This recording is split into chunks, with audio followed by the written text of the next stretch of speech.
Hello everyone, welcome back again to my channel. Welcome to Easy Foods. ഇന്ന് നമുക്കൊരു KFC കോൾസ്ലോൻ്റെ recipe നോക്കാം. ഞങ്ങൾക്കൊക്കെ ഇത് ഭയങ്കര ഇഷ്ടമാണ്.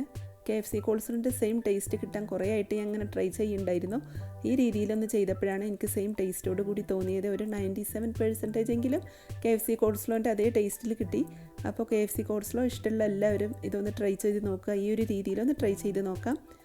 നമുക്ക് വീഡിയോയിലേക്ക് പോവാം. അതിന് മുമ്പായിട്ട് ചാനൽ ഒന്ന് സബ്സ്ക്രൈബ് ചെയ്യണം. തൊട്ടടുത്തുള്ള നോട്ടിഫിക്കേഷൻ ബെല്ല് കൂടെ ഒന്ന് പ്രസ് ചെയ്യണം. കോൾസ്ലോക്ക് വേണ്ടിയിട്ട് ആദ്യം കാബേജ് ശരിയാക്കി എടുക്കാം. ഈ ഒരു സൈസിലുള്ള കാബേജാണ് ഞാൻ എടുത്തിട്ടുള്ളത്. അതിൻ്റെ കട്ടിയുള്ള ഭാഗമൊക്കെ മാറ്റിയിട്ട് നമുക്ക് മുറിച്ചിട്ടൊന്ന് ചോപ്പ് ചെയ്തെടുക്കണം ചെറുതായിട്ട്. ഇവിടെ KFC കോൾസ്ലോ ചോപ്പ് ചെയ്തൊരു രീതിയിലാണ് കിട്ടാറ്. അതുകൊണ്ടാണ് ഞാനിങ്ങനെ ചോപ്പ് ചെയ്തെടുക്കുന്നത്. നിങ്ങൾക്ക് കനം കുറച്ച് അരിഞ്ഞെടുക്കാൻ പറ്റുകയാണെങ്കിൽ അങ്ങനെയും ചെയ്യാം. ഈ രീതിയിൽ ഞാനൊന്ന് ചോപ്പ് ചെയ്തെടുത്തിട്ടുണ്ട്.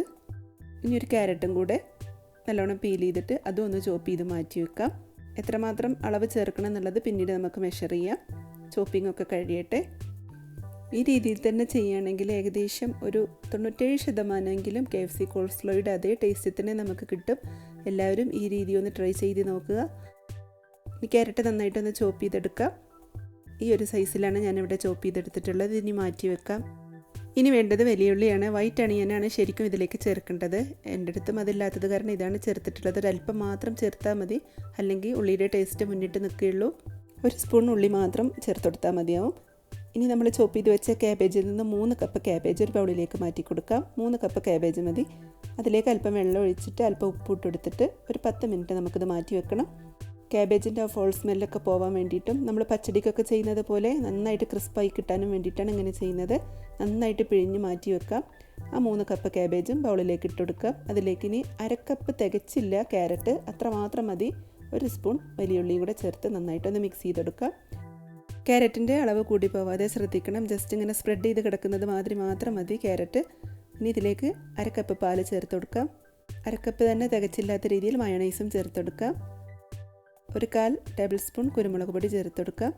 ആവശ്യമായ ഉപ്പും ചേർത്ത് കൊടുക്കാം. എല്ലാം കൂടെ നന്നായിട്ട് മിക്സ് ചെയ്തെടുക്കുക. പെർഫെക്റ്റ് മയോണൈസ് തന്നെ ചേർക്കണം, അല്ലാതെ ഗാർലിക് മയോണൈസും ചേർത്ത് കൊടുക്കരുത്. ഇനി 3 ടേബിൾ സ്പൂൺ പഞ്ചസാര കൂടെ ചേർത്ത് കൊടുക്കുന്നുണ്ട്. അത് നിങ്ങളുടെ സ്വീറ്റ്നെസ്സിനനുസരിച്ച് നിങ്ങൾക്ക് മാറ്റം വരുത്താം. നന്നായിട്ട് മിക്സ് ചെയ്യാം. ഇനി ഇതിലേക്ക് 1 ടേബിൾ സ്പൂൺ നാരങ്ങ നീര് ഞാൻ ചേർത്ത് കൊടുക്കുന്നുണ്ട്. 1 ടേബിൾ സ്പൂൺ വിനാഗിരി കൂടെ ചേർത്ത് കൊടുക്കുന്നുണ്ട്.